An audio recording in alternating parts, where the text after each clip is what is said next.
अरे हरी, ये क्या करने जा रहे हो? अरे प्रणाम प्रणाम मुखिया जी। वो कटनी के बाद ये थोड़ा बहुत डंठल बच गया था, बस वो जला रहे थे।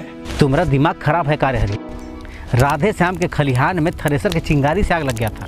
उस पर काबू पाने में कितना मेहनत लगा था, और आज इसका नया कारनामा। तुम्हें अंदाजा भी है कितनी बड़ी गलती करने जा रहे हो तुम? फसल के डंठलों में आग लगाने से सिर्फ आग फैलती नहीं है, बल्कि वातावरण भी प्रदूषित होता है।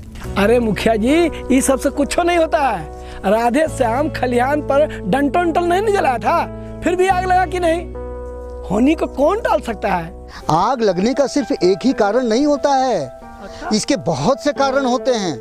फिर भी अगर हम लोग दो चार छोटी मोटी बातों पर ध्यान दें, सावधानी बरतें, तो अगलग्गी जैसी समस्या से हम लोग निजात पा सकते हैं और इसके फैलाव को भी रोक सकते हैं। देखो हरी, इसके बचाव के लिए सबसे पहले फसल की कटाई होने तक बोरिंग पर पंपिंग सेट तैयार रखना चाहिए, और खेतों के आसपास न खुद बीड़ी सिगरेट पीना चाहिए और न दूसरे को पीने देना चाहिए।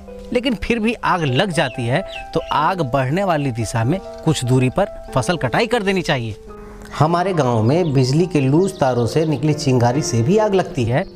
हमको कहीं भी लूज तार दिखे तो इसकी सूचना तुरंत स्थानीय संबंधित अधिकारी को देनी चाहिए।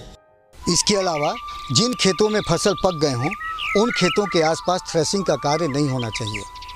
खलिहान में थ्रेसर का मुंह हवा की विपरीत दिशा में रखना चाहिए।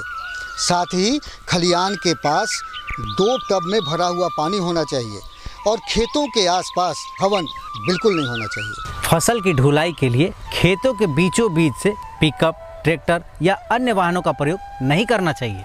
मवेशियों का घर बसावट से दूर फूस की झोपड़ी की जगह जीआई या करकट का बनाना चाहिए, क्योंकि इसमें आग लगने की संभावना कम होती है।